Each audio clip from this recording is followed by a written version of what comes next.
بسم اللہ الرحمن الرحیم۔ شروع اللہ کے نام سے جو بڑا مہربان نہایت رحم والا ہے۔ آج کا موضوع حقیقی بے وقوف کون؟ یہ واقعہ حضرت بہلول دانا اور ہارون الرشید کا ہے۔ ایک مرتبہ بہلول دانا ہارون الرشید کے پاس گئے۔ ہارون الرشید نے اسے ایک چھڑی تما دی اور اسے کہا، اے بہلول، میں تمہیں یہ چھڑی دے رہا ہوں، اور جو شخص تمہیں اپنے سے زیادہ بے وقوف نظر آئے اسے یہ چھڑی دے دینا۔ ہارون الرشید سے وہ چھڑی بہلول نے لے لی اور وہ وہاں سے سنجیدگی سے اٹھ کر چلے گئے۔ بہلول نے اس چھڑی کو سنبھال کے رکھ دیا اور اس کے بعد ایک لمبا عرصہ گزر گیا۔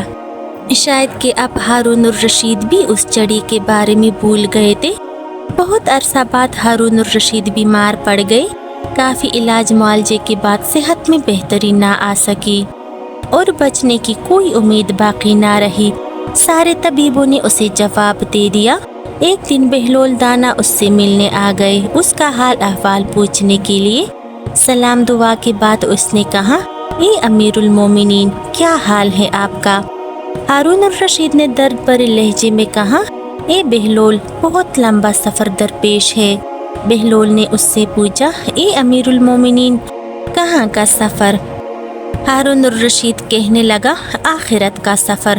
تو اس پر بہلول نہایت سادگی سے پوچھنے لگے، اے امیر المومنین، پھر واپسی کب ہوگی؟ ہارون الرشید نے کہا، بہلول، تم بھی عجیب باتیں کرتے ہو، بھلا آخرت کے سفر سے کوئی بھی آج تک واپس آیا ہے؟ بہلول نے یہ سن کر کہا، اچھا، تو اس کا مطلب ہے کہ اب آپ کبھی بھی واپس نہیں آئیں گے؟ ہارون الرشید نے کہا، ہاں، میں پھر کبھی بھی واپس نہیں آؤں گا، کیونکہ وہاں سے کوئی بھی واپس نہیں آ سکتا۔ تو اس پر بہلول نے کہا، اچھا، تو آپ نے اس سفر کے لیے کیا کیا تیاریاں کی ہیں اور تمہارے ساتھ کون کون جائے گا؟ ہارون الرشید نے کہا، بہلول، کیسی باتیں کر رہے ہو؟ آخرت کے سفر میں کوئی بھی ساتھ نہیں جاتا، میں خالی ہاتھ ہی جا رہا ہوں۔ اب بہلول نے کہا، اتنا لمبا سفر اور ساتھ میں کوئی بھی مددگار نہیں، تو پھر یہ لیجیے اپنی چھڑی، یہ تمہاری امانت ہے۔ مجھے آپ کے علاوہ کوئی بھی انسان اپنے سے زیادہ بے وقوف نہیں ملا، کیونکہ آپ جب بھی کسی سفر پر جاتے ہیں تو اس کے لیے بہت زیادہ تیاریاں کرتے ہیں، لشکر تیار کرواتے ہیں، تمہارے ساتھ خدمتگار ہوتے ہیں، تمہارے خادم ہوتے ہیں، اور طرح طرح کی تیاریاں آپ اپنی چھوٹی سی سفر کے لیے بھی کر لیتے تھے۔ لیکن آج آپ ایک ایسی سفر پر جا رہے ہیں جہاں سے کوئی واپسی نہیں ہے، لیکن آپ نے اس کے لیے کوئی تیاری نہیں کی۔ بہلول کی یہ بات سن کر ہارون الرشید رونے لگ گئے اور اس سے کہنے لگے، اے بہلول، ہم تو تمہیں دیوانہ سمجھتے تھے، لیکن حقیقت تو یہ ہے کہ اس پوری دنیا میں تم جیسا عقل مند کوئی نہیں۔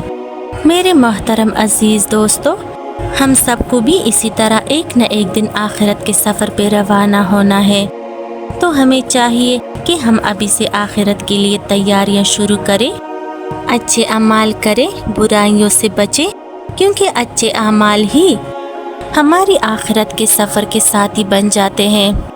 اگر ہمارے اعمال اچھے ہوں گے تو چاہے ہمارا سفر کتنا ہی کٹھن کیوں نہ ہو، ہمارے اچھے اعمال ہمارے لیے راہ ہموار کر دیں گے، اور یوں آخرت کا سفر ہمارے لیے نہایت ہی آسان ہو جائے گا۔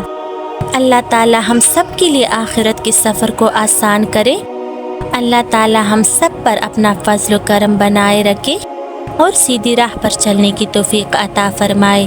آمین ثم آمین یا رب العالمین۔